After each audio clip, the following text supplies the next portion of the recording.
एक है चाइना और दूसरे हैं अमेरिका।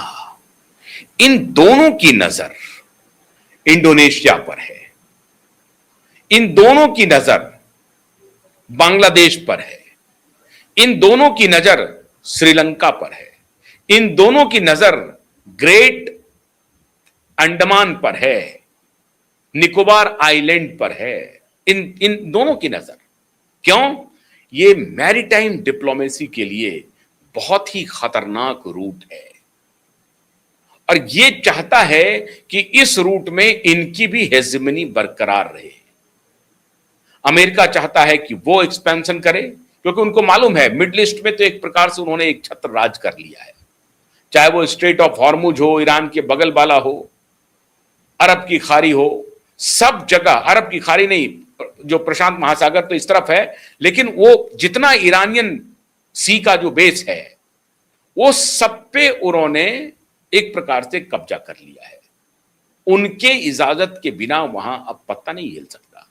उसी तरीके से ये ईस्ट अब उनके लिए बैटल ग्राउंड है और वो ये देख रहा है कि ईस्ट में भारत धीरे धीरे एक्सपेंशन कर रहा है। ऑस्ट्रेलिया भी गए अभी प्रधानमंत्री, ऑस्ट्रेलिया से भी वो संबंध सुधारने में लगे हुए हैं।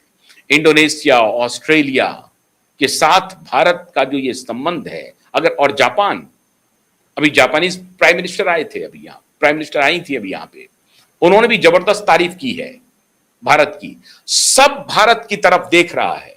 भारत तेजी से विकास करने वाली इकोनॉमी है, पॉजिटिव विचार से आगे बढ़ रही है और इसी अनेकता में एकता के सूत्र में बढ़ करके आगे बढ़ रही है और यही पूरी दुनिया को अच्छी लग रही है कि भारत कैसा वाइब्रेंट डेमोक्रेसी है। कोई बलवा नहीं, कोई मारकाट नहीं, जनतंत्र का उत्सव मनता है। इलेक्शन होते हैं, लोग चुनते हैं, चुन करके लोग यहां जीत करके संसद में आते हैं, फिर पॉलिसीज बनती है।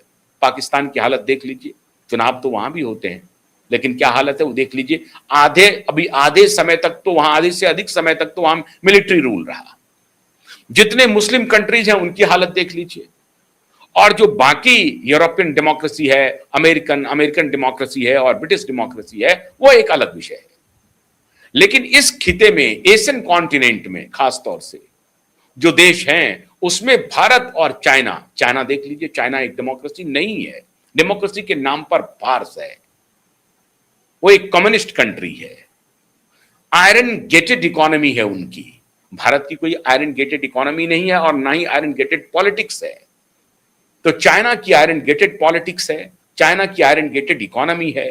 भारत की ओपन इकोनॉमी है, ओपन पॉलिटिक्स है। ओपन इकोनॉमी का मतलब हुआ ये कि हम खुले हैं, सबसे व्यापार कर रहे हैं। चाइना भी व्यापार कर रहा है, लेकिन भारत का जो ओपन पॉलिटिक्स है, मतलब हम वाइब्रेंट हैं, हम किसी को दबा नहीं रहे हैं। हम, कोई हमारे खिलाफ अगर बोलता है, मतलब सत्तारूढ़ पार्टी हो या सत्तारूढ़ नेता हो, प्रधानमंत्री हो, राष्ट्रपति हो, हम उसके खिलाफ में कोई बंदूक लेकर के खड़े नहीं हैं। वहां अगर कोई खड़े होते हैं तो उनको कुचल दिया जा रहा है। यह डिफरेंस है भारत और चाइना में। इस बात को जापान भी समझता है, इस बात को ऑस्ट्रेलिया भी समझता है और इंडोनेशिया ने तो तारीफ के पुल बांध दिए मित्रों। अब यही खटक रहा है अमेरिका को और यही खटक रहा है चाइना को कि अगर ऑस्ट्रेलिया, जापान और इंडोनेशिया से इन्होंने ढंग से दोस्ती निभा ली तो ये तीनों देश अंततः भारत के साथ खड़े होंगे डेमोक्रेसी के नाम पर। तो डिप्लोमेसी में मोदी गर्दा उड़ाते जा रहे हैं, लेकिन फिर भी लोगों को लग रहा है कि नहीं, मोदी कुछ नहीं कर पा रहा है, मोदी कुछ नहीं कर पा रहा है। ये बात ठीक है, आप कह सकते हैं कि घूमते फिरते हैं ज्यादा, घूम रहे हैं ज्यादा मोदी जी।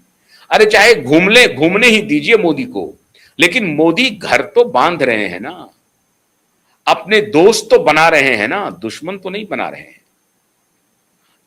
जो दुश्मन जिसको आप दुश्मन समझते हैं उस पर आप भरोसा नहीं कर सकते हैं।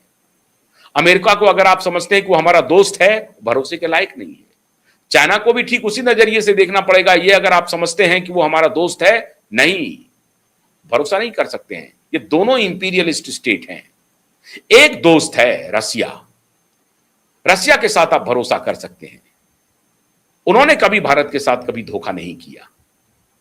तो रसिया के साथ हमारी स्थिति अच्छी भी है, हम दोस्ती बनाए हुए हैं। लेकिन जिस तरह से यूरोप के साथ भारत ने डील किया, जिस तरह से अभी इंग्लैंड के साथ भारत ने डील किया, अब इंग्लैंड भी पीछे हट रहा है।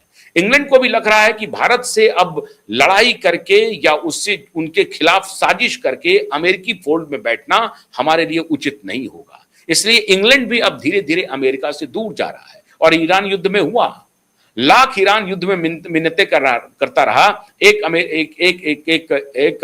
डिफेंस बेस देने के अलावा इंग्लैंड ने मदद नहीं किया। इंग्लैंड ने कहा कि this is not my war. Keir ने कह दिया, स्टीफन कीर ने, कि this is not my war. उसी तरीके से यूरोपियन कंट्रीज में जाकर के देख लीजिए, फ्रांस ने भी कह दिया, जर्मनी ने भी कह दिया। अमेरिका अलग थलग पड़ गया ईरान के युद्ध में, और अंततः अमेरिका को झुकना पड़ा। और अब उन्होंने जाकर के अब बिल्ली खिसियानी बिल्ली खंभा नोच रही है। वो कह रही है कि हम तो 2 दिन में नष्ट नाबूद कर देंगे ईरान को। हो नहीं पा रहा है, लेकिन अब खाली गीदड़ भभकी दे रहे हैं। लाखों लोग उतर गए ईरान में खमेनी के फिनफिल में, तो उनको एहसास ही नहीं था कि लोग रोएंगे। उनको तो लग रहा था कि खमेनी को लोग गाली देंगे। ऐसा कुछ नहीं हुआ।